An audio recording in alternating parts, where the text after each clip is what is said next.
नमस्कार, good morning Bharat में आप सभी का स्वागत है। जैसा कि आप जान रहे हैं, अभी हाल ही में बजट सत्र पेश हुआ, पर पूरे बजट सत्र में विपक्ष बजट सत्र पर चर्चा करने के बजाय जातिवाद पर ज़्यादा फोकस करता रहा। तो जिसकी वजह से बजट पे चर्चा होने के बजाय जाति पे चर्चा होने लगी। तो इन सब विषयों को इतना बढ़ावा क्यों दिया जा रहा है, जबकि चर्चा बजट पर होनी चाहिए और जाति पे चर्चा होने लगी। इन्हीं सब कारणों पर चर्चा के लिए हमारे पास बैठे हैं मशहूर चुनाव विशेषज्ञ अमित सिंह जी। आइए इनसे जानते हैं कि यही बजट सत्र में कि जाति के मुद्दे का हावी होने का क्या ये कारण है। अमित सिंह जी, आपका स्वागत है गुड मॉर्निंग भारत में। बहुत बहुत धन्यवाद पंकज शुक्ला जी। और हम जानना चाहेंगे कि ये जाति का मुद्दा इस बजट सत्र में क्यों, बजाय बजट पर चर्चा करने के लिए, महंगाई पर चर्चा करने के लिए, जनता की समस्याओं पर चर्चा करने के लिए विपक्ष जाति पर चर्चा कर रहा है, इसका क्या कारण हो सकता है?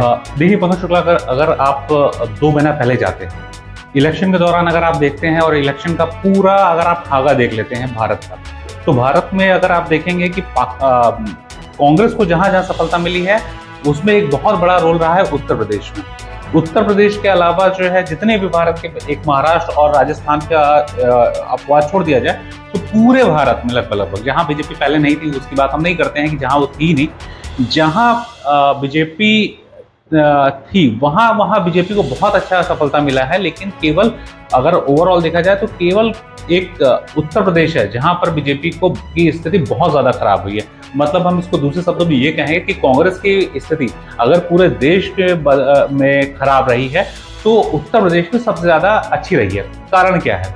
उत्तर प्रदेश में की अगर बात करें तो पूरे देश में जहां कांग्रेस ने बेरोजगारी, महंगाई, इन सब विषयों पर चुनाव लड़ा, वहीं पर अगर उत्तर प्रदेश की बात करें तो उत्तर प्रदेश में इनका जो मुख्य मुद्दा था वो था पीडीए, यानी कि पिछड़ा, दलित और अल्पसंख्यक, मतलब जाति। जड़ा क्या है? जाति है।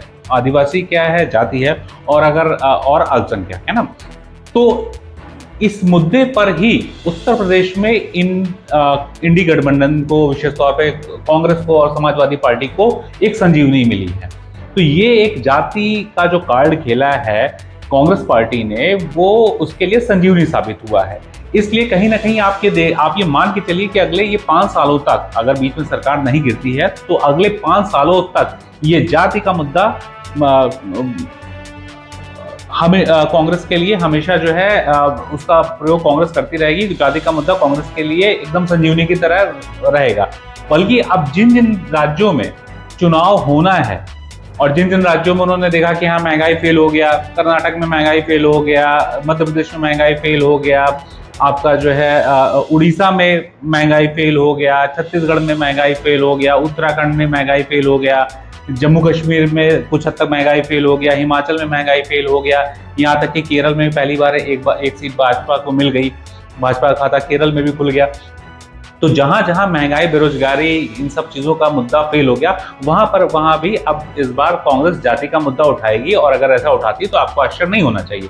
यही कारण है, वरना क्या आप मान सकते हैं कि बजट सत्र चल रहा है, बजाय कि अब जो है सबसे ज्यादा रोजगार पे बात होनी चाहिए, अब सबसे ज्यादा सरकार से इन्हें पूछना चाहिए कि हाँ भाई, आप ये बता रहे हैं कि इतना पैसा, आप 45 लाख करोड़ का बजट पेश कर रहे हैं, आपके पास कहाँ से इतना पैसा आएगा? अभी किन किन परियोजनाएं थी, किन किन परियोजनाओं पे आप काम कर रहे हैं, कौन सी परियोजनाएं पूरी नहीं हुई है, उसके लिए आप कहाँ से पैसा लाएंगे? जब अब केंद्र सरकार, जब 2014 में मोदी सरकार आई थी, उस समय भारत के ऊपर कितना कर्ज था, आज कितना कर्ज था, ये सारे कंसोलिडेटेड, ये एक स्ट्रॉन्ग मुद्दे हैं। इन मुद्दे को छोड़कर अगर कोई जाति पर आ रहा है तो उसके पीछे यही कारण है।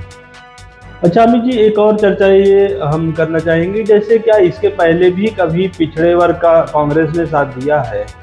देखिए, कांग्रेस की अगर हम बात करें तो वैसे तो मैं व्यक्तिगत तौर पे जाति नहीं मानता, लेकिन जब चुनाव में आप उतरते हैं तो आपको सारी चीज़ों की गणना करना पड़ता होता है। दरअसल क्या है कि जो जाति रही है, जाति एक ज़माने में कांग्रेस हमेशा इसके विरोधी थी। आज कभी भी आप देखिए, पिछड़ा आयोग का कमीशन कब बनाया, कौन सी सरकार ने बनाया भाई? 1980 से जो है पिछड़ाओं के लिए रिजर्वेशन की बात हो रही थी, जिसको जो है मंडल आयोग लागू होता है उस समय, जबकि कांग्रेस सरकार केंद्र में नहीं थी, वीपी सिंह की सरकार थी। और सरकार ने जब मंडल कमीशन लागू किया और पिछड़ों को आरक्षण दिया तो उस समय कांग्रेस उसके विरोध में थी।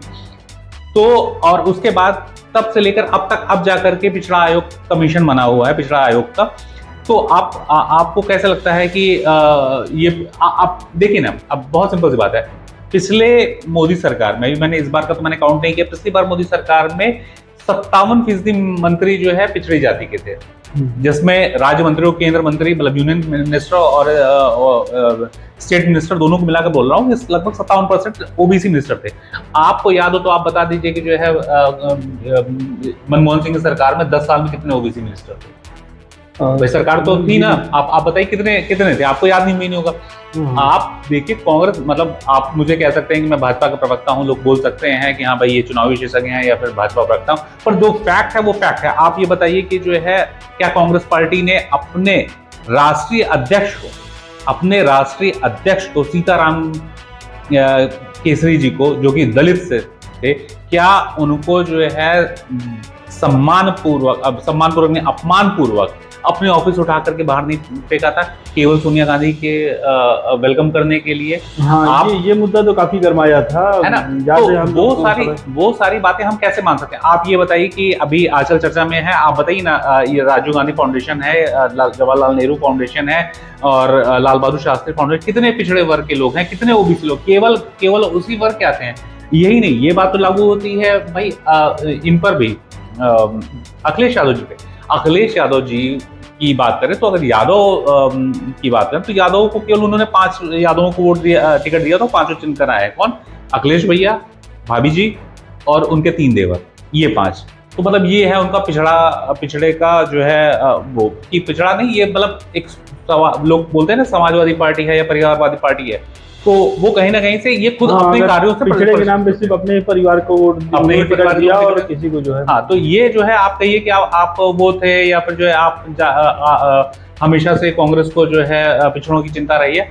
कभी नहीं रही है। पिछड़ा नहीं कहते, ये सिर्फ और सिर्फ केवल वोट बैंक है। और चूंकि ये जो फॉर्मूला है यूपी में इस बार कारगर साबित हुआ है, इसलिए इसको और ज्यादा शार्प किया जा रहा है ताकि समय आने पर इसको दूसरे राज्यों पर भी लागू किया जाए। यही कारण है कि आज हलवा में भी जो है ओबीसी नजर आ रहा है। आज आपको जो है महाभारत में भी आप ओबीसी देख रहे हैं, आप हर जगह ओबीसी देख रहे हैं। पहले आपको नहीं आता था, आपको नहीं याद है, आपके समय में तो हलवा नहीं बनता था भाई। हलवा बनने की परंपरा तो बहुत पहली है। आपको पहले कभी क्यों नहीं याद आया कि हाँ भाई जो हलवा बना रहा है उसमें से कितने ओबीसी हैं, उसमें से कितने दलित हैं, उसमें से कितने सवर्ण हैं? आज ही आपको क्यों याद आ रहा है? और हलवे का जो है जाति से क्या मतलब? आप हर चीज में क्यों जातिवाद जोड़ते रहते हैं? अच्छा, ये जाति जनगणना जो है, मतलब इसके मतलब अभी जैसे मौजूदा समय पे सरकार इसके खिलाफ क्यों है, जैसे जाति जनगणना? देखिए, जाति विषय पर भी हम जानना चाहेंगे। देखिए, जाति जनगणना कोई जो है भारत के लिए नया नहीं है। जाति जनगणना पहले भी होती रही है। जब देश आज़ाद नहीं था, यानी कि जब अंग्रेजों का शासन था 1941 तक, तब तक इस देश में जाति जनगणना हुई है। आप उठाकर देख लीजिए, जब 1951 में पहली बार जाति जनगणना हुई थी, देश की जनगणना हुई थी, तो जनगणना से पहले जो कॉन्स्टिट्यूट असेंबली थी उसमें ये बाकायदा इस बात पर डिस्कशन हुआ था कि क्या जाति जनगणना होनी चाहिए। उस समय तमाम पार्टी ने जाति जनगणना के खिलाफ अपना समर्थन किया था, जाति जनगणना का विरोध किया था। स्वयं आप उठाकर देख लीजिए, आर्काइव में जवाहरलाल नेहरू जी का जो है बाकायदा उसमें भाषण मौजूद है। उन्होंने कहा था कि ये जाति जनगणना अंग्रेजों की बांटो और राज करो वाली राजनीति को परिलक्षित करती है, इसलिए कांग्रेस पार्टी जाति जनगणना का विरोध करती है। और आज आप कहते हैं जाति जनगणना, चलिए भाई ठीक है, आप जाति जनगणना, पर ये बताइए ना, आप ही के जो है सरकार है कर्नाटक में, और कर्नाटक में तो बाकायदा जो है जाति जनगणना हो चुकी है। आपके उप मुख्यमंत्री यानी DK शिव कुमार, वहां के DK शिव कुमार, आपके जो कांग्रेस पार्टी के ही उप मुख्यमंत्री हैं, वो क्या कहते हैं? वो कहते हैं कि चाहे जमीन आसमान एक हो जाए, मैं ये जातीय जनगणना का आंकड़ा जारी नहीं होने दूंगा। क्यों कहते हैं भाई वो क्यों कहते हैं? और अगर पुराने में जाइए तो कांग्रेस क्या कहती थी? जात पर ना पात पर, स्थिर की बात पर मोहर लगेगी हाथ पर।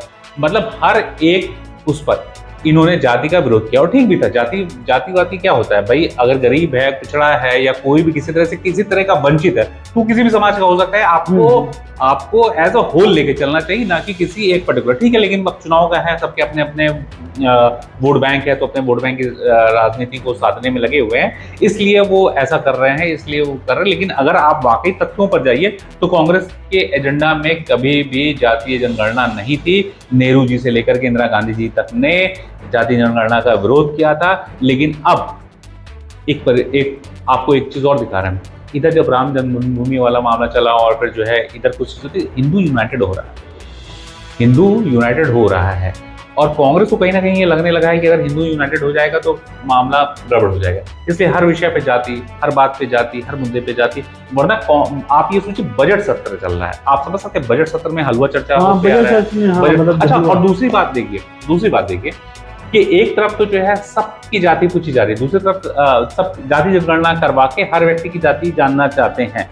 लेकिन जब राहुल गांधी से बोला गया कि भाई आपकी जाति क्या है, तो वो नाराज हो गए। उन्हें ये गाली लगने लगा। उन्होंने कहा कि आप कैसे पूछ सकते हैं। अखिलेश यादव ने तो बकायदा विरोध भी किया कि आप कैसे। अच्छा, अखिलेश यादव ने जिन्होंने पत्रकारों से, बिजनेसमैन से, सबसे जाति पूछते रहते, भाई तुम्हारी कौन जाति पूछा था। एक बार तो हमने उनका देखा था, कहीं गए थे, मतलब किसी हॉस्पिटल में गए थे, वहां पे एक सीनियर डॉक्टर थे, उम्र में भी उनसे सीनियर थे, और उनसे पूछा उन्होंने कि आपकी जाति क्या है। देखिए, ये कहीं ना कहीं से इस देश के बहुसंख्यकों को समझना होगा, उनके लिए ये बहुत बड़ी बात है। जब तक वो जाति पर बटे रहेंगे तब तक उनके जो मौलिक मुद्दे हैं उन पर से ध्यान हटता रहेगा, उन पर से वो हमेशा से जो है, आप ये जान लीजिए, जब आप जाति की बात करते हैं तो आप अपने मुख्य मुद्दे से हटा दिए जाते हैं। आपका मुख्य मुद्दा होना चाहिए रोजगार, आप उस पर सवाल पूछिए सरकार से। महंगाई, आप उस पर सवाल पूछिए सरकार से। आपका मुख्य मुद्दा होना चाहिए भ्रष्टाचार, उस पर आप सवाल पूछिए सरकार से। लेकिन जब आप जाति की बात करते हैं तो आप कहीं ना कहीं दूसरी चीजों को गौड़ कर देते हैं। आखिर क्या कारण है कि उत्तर प्रदेश में जो है जाति का मुद्दा चल गया और जो है ये बेरोजगारी और ये सारी चीजें मुद्दा नहीं चला। अब आप कह सकते हैं कि भाई ये सारा सामूहिक, पर सच्चाई ये है कि अगर जाति का, अगर जो है दूसरी जगह ये मुद्दा नहीं चला तो हम ये मानेंगे कि उत्तर प्रदेश में भी नहीं चला। उत्तर प्रदेश में केवल और केवल जाति का मुद्दा चला है, इसीलिए सरकार की ये हाल हुई है। दोनों चीजें हैं। इसलिए कहीं ना कहीं जो बहुसंख्यक है उन्हें ये समझना होगा कि भाई साहब, आप ये समझिए, जाति बड़ी नहीं होती है, धर्म बड़ा होता है। आपको समझना चाहिए आपके मेन मुद्दे क्या हैं। संगठित रहना मुद्दा है या नहीं है, रोजगार मुद्दा है या नहीं है, बेरोजगारी मुद्दा है या नहीं है, भ्रष्टाचार मुद्दा है या नहीं, जो पोल्यूशन बढ़ रहा है वो मुद्दा है या नहीं, गंगा जमुना का पानी में जो पोल्यूशन है वो मुद्दा है या नहीं है, बीमारियों में क्या वो है वो मुद्दा है या नहीं है, सड़कों की स्थिति मुद्दा है या नहीं है, थोड़े से बारिश में जल भराव हो जा रहा है वो मुद्दा है या नहीं है, या फिर जाति मुद्दा है। आपको ये डिसाइड करना होगा, वरना जब तक आप डिसाइड नहीं करेंगे तब तक जाति के नाम पर लोग आपको छलते रहेंगे। बहुत बहुत धन्यवाद अमित जी, हमारे इस कार्यक्रम में अपना बेशकीमती समय देने के लिए। बहुत बहुत धन्यवाद। और ऐसी ही देश से और समाज से संबंधित खबरों के लिए हमारे बीच अमित जी आते रहेंगे, और भी इस तरह की समस्याओं के लिए हमारे आप चैनल से जुड़े रहिए। गुड मॉर्निंग भारत को सब्सक्राइब करिए।